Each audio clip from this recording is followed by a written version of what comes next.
Are the things that we're seeing in the papers and seeing on the news as bad as they appear? And you introduced it by saying, could it get worse? It's going to get worse, Colin. You should be worried. You should watch RT TV, get knowledgeable, get worried, and get prepared. It's going to be much worse worldwide.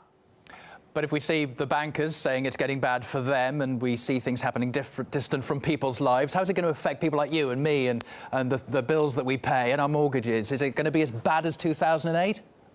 Well, you're lucky because you're a journalist and somebody has to report all of this, so you probably have some job security. It's going to be worse than 2008, though. You're going to see bankruptcies. The debt is much higher all over the world now, Colin, than it was 8 years ago. Even China now has a lot of debt, which it did not have in 2008.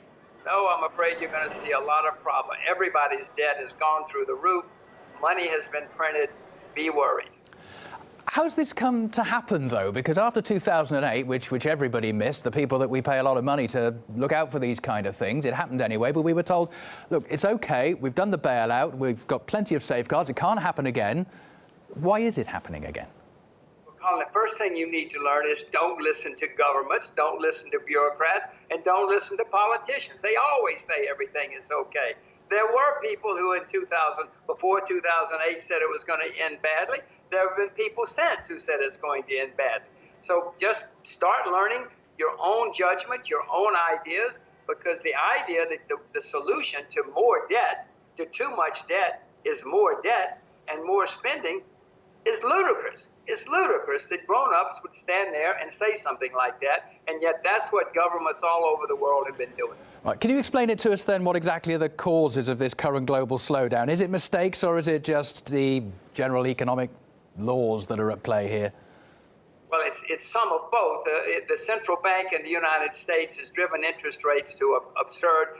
Historically, never before have you seen interest rates at 0% all over the world. That is ruining the people who save and invest.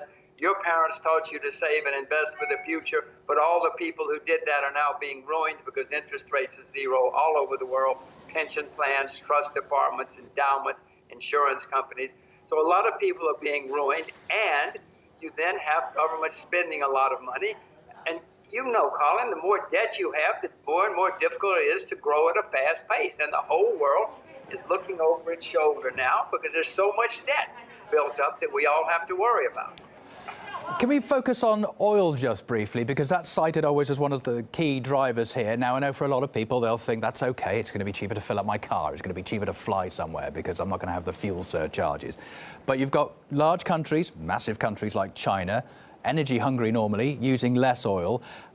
With the price of crude being as depressed as it is, it's not all good news, is it? How long is that going to go on for? How much worse can it get?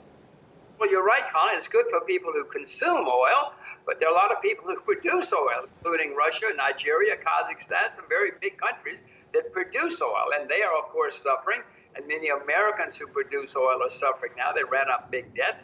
It is good for some of us, and it helps some of us. But overall, the big debt in the economy is a drag worldwide. That's why things are slowing down. But remember, it's historically accurate to have slowdowns every 4 to 7 years. We're overdue for one.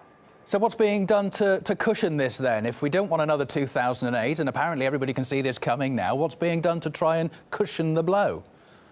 What they're going to do, Colin, is they're going to say, the central bank in America is going to say, don't worry, we will save you after they get enough complaints. And then they're going to print more money and try to drive interest rates even lower. But that's going to make things worse, Colin.